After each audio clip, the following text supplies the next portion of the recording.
Hello and welcome to TheFederal. This is Shweta Tripathi, and we are in conversation with the editor-in-chief, Mr. S. Srinivasan, as we see further escalation happening between India and Pakistan amidst the ongoing tensions. Welcome, sir. Uh, so, as we see that now we have reached day 4 of the ongoing operations from both ends, and Ministry of External Affairs just briefed that there is an increased movement of troops along the borders. How are we seeing this situation right now? Yeah, so it's today's briefing is pretty significant. The two words Yes. the External Affairs Secretary used was escalatory and provocative. What he meant was that there has certainly been escalation in the entire sequence of conflict that's going on between India and Pakistan, and he, held Pakistan responsible for that escalation. Now, why did he say that escalatory and provocative? The reason why he's saying escalatory because one of the things which happened last night after 1:40 a.m. onwards, early this morning, they have struck at India with the help of high-speed missiles. What is a high-speed missile? This one perhaps was launched at Sirsa, which is in Haryana, very close to capital Delhi. Now, according to news reports, this particular missile was stopped on its tracks and even debris are collected. It's believed to be a Fatah 2 missile, which has a range of 250 to 400 kilometers. It's a kind of a ballistic missile, which is launched from surface to surface.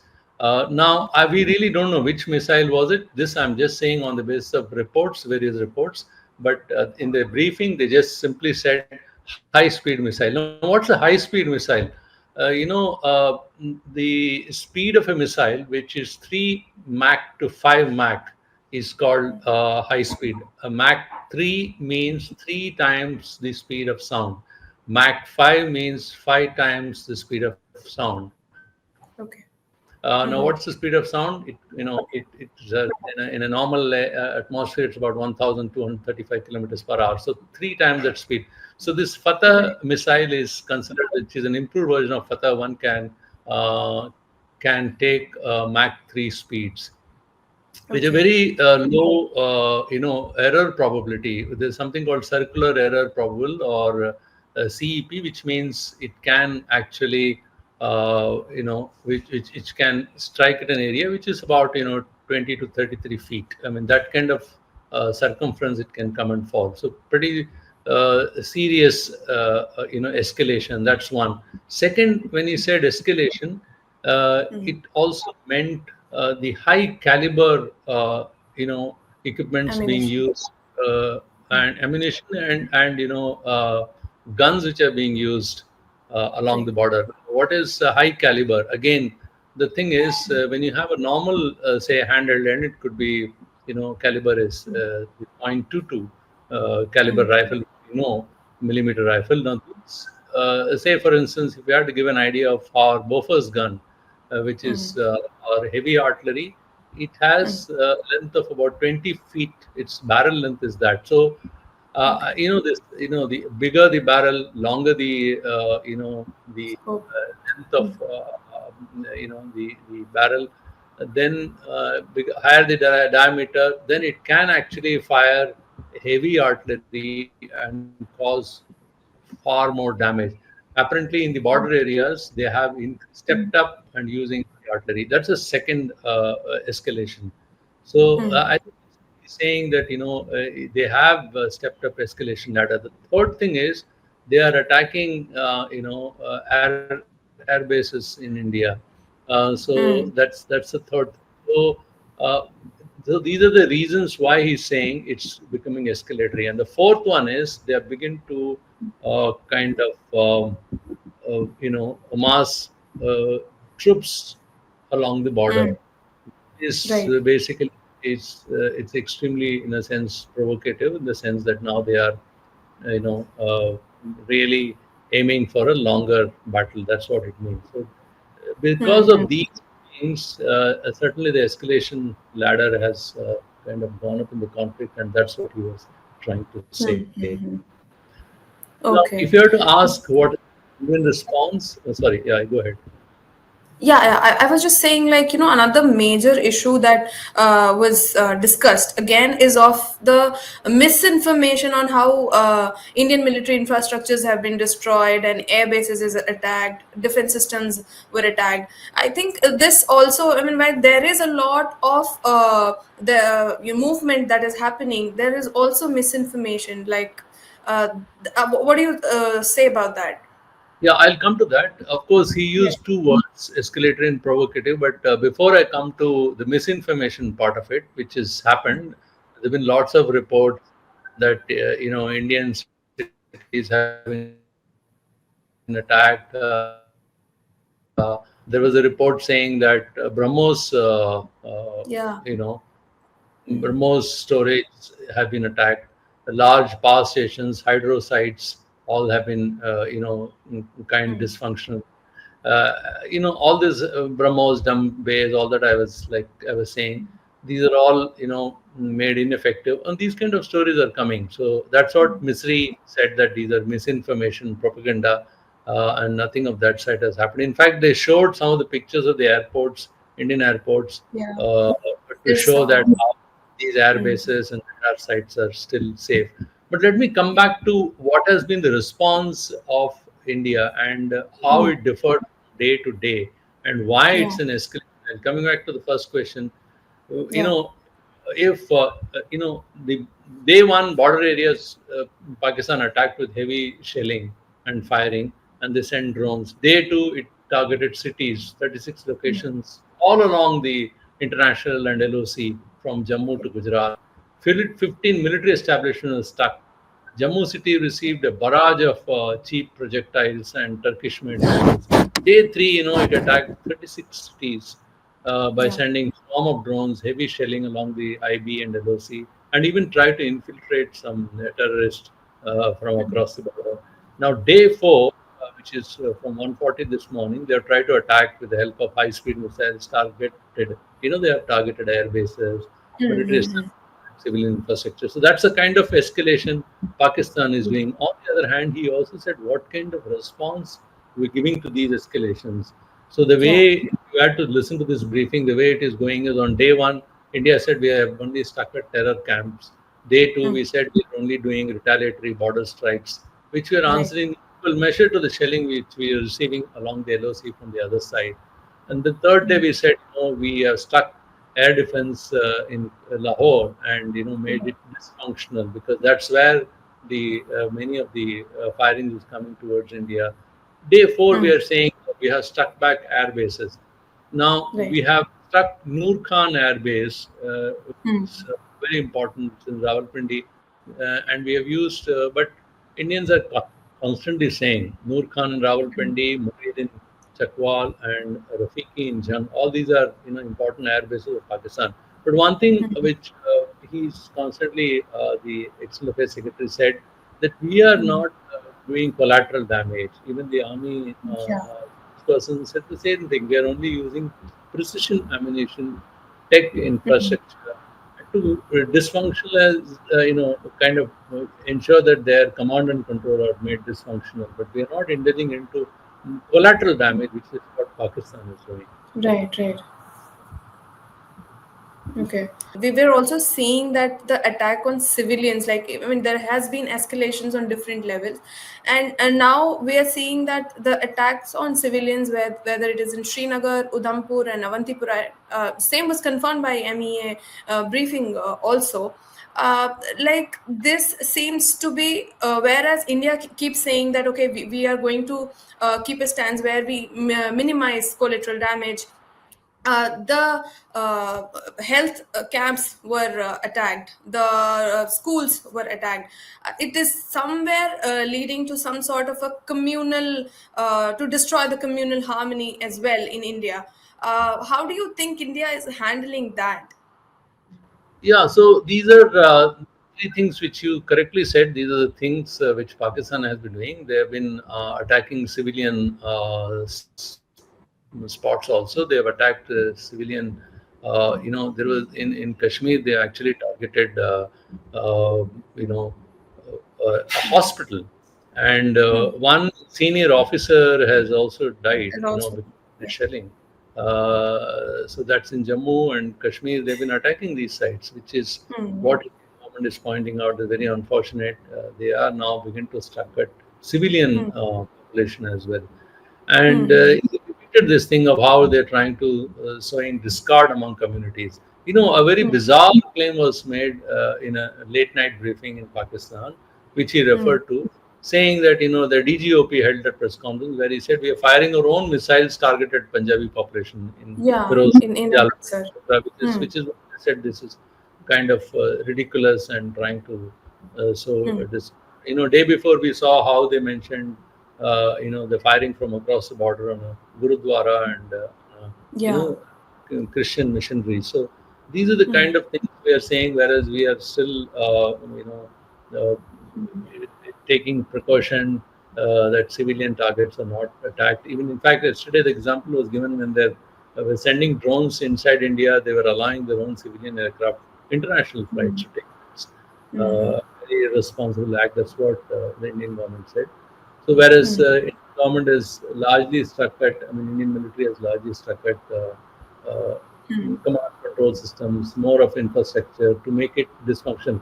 Why they're doing it also to see that, while they're not try to kind of eliminate aircraft which are parked in various hangars, they are actually Hmm. trying to infrastructure which is like radar, which is like airport strip, so that they cannot use these equipments at all. That's the attempt Right. being, and that's what the military briefing came through today.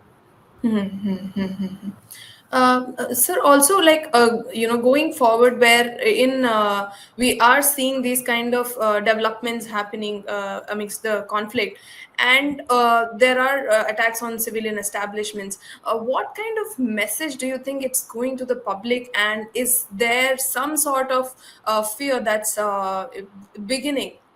Maybe an initial stage, but are they seeing a possibility of a war, and is it causing a little bit of panic? I don't know why you. Yesterday also this question, fear and panic. Look, people very well understand that Mm, if it is a war, then it is going to be, there are going to be some consequences, which is right. well known, and especially in the border areas, people Mm, along Jammu, Kashmir, Punjab, Haryana, mm, even Rajasthan, they are battle hardened people. I've been seeing reports from news reports, mm, which television channels and other media houses are showing people along the border have mentally prepared to face this. They know that mm, if this kind of mobilization stops, all of them would like to have peace. But then if the adversary is constantly attacking you, he's constantly sending terrorists into mm, your soil, he's killing your mm, people, innocent people, and this is a cycle which is going on for last 70 years. So people in these mm, areas are quite very much accustomed to all this happening. They've been seeing with a lot of mm, frustration news reports. So I think mm, when some such actions starts, of course nobody mm. likes to have a war, but then if it Yeah. is inevitable, I think people Mm, rather rally around and immediately start backing their government and their army and their forces. mm, I don't mm, think that the sense of fear, mm. in fact, it turns into some kind of a motivation for them. That's how it changes. That's what. So Okay. I would think there is any panic or any fear because if Of uh, this. Oh. background with which people's psyche works. Okay, okay. I mean, there, like we mentioned, several reports coming from Pakistan. We have also heard that there is a counter attack called, which is called Operation Bunyan Marsoos. But MEA did not confirm anything in the meeting today. Have we any do we have any such information on that? Like, how do you see that there would be a larger scale operation like we did Sindoor? No, so we have given a name to our operations, Sindoor, Hmm. so which has got a very specific meaning. Sindoor has a certain cultural and and societal meaning in Indian context. So I think the since there was an attack on innocent tourists, and men and women were separated, and Mm, they were targeted. So mm, that so the defense ministry has decided to give this kind of name to its operation. So Pakistan right. has its own wisdom, given their own version of whatever operation they want to make. So that's a Mm, nomenclature they are given to their operations. I, mm, so obviously, there's nothing for our defense ministry to react to that. mm. So Okay. I think if someone has to really sit and analyze then it's a different question. I think that's not what right now. The focus is on what kind of attack or what kind of escalation we are seeing from across the border, and what kind of response Indian government is giving. I think the focus is on that. Okay, okay. So we're like towards the end. I would just want to once again bring out the topic that was under discussion yesterday, also about the loan sanction from IMF to Pakistan. India was obviously raising this, that what is it being used for and utilized for, like to this is not a good move. But again, India did not really had any say, because it does not count as a vote, or it does not involve a vote on the same thing. How do you see that for India, or on an international level? What kind of a message is there, some sort of a message that would go with the sanction? Look, I think we later in federal we'll have a detailed story on how IMF, IMF, uh, what kind of funding is given and how the whole system works. Similarly, on your previous question, the cultural aspect of why the Sindoor name was given and what is the significance of that, we have a different article Mm, saying, giving a complete context on, analyzing why Indian mm, Army, what is the Indian Army has done, and what are the areas. We have our own analysis and opinion pieces on that, right. saying that. Okay. So Right. Pakistan has responded in its own version, its own cultural and religious values. They have given those response.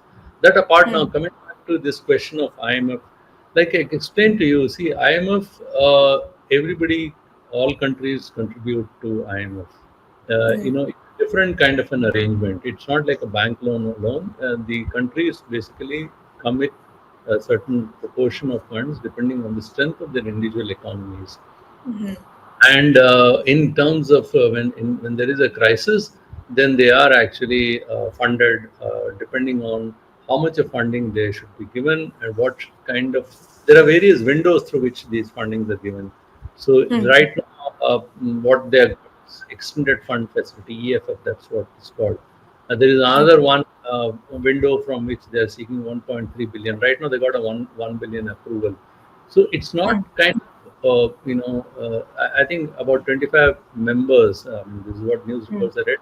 Met yesterday. Hmm. It's a kind of there's no voting that takes place. It is not a United Hmm. Nations Security Council that you will boycott or voting take place. Hmm. It's basically these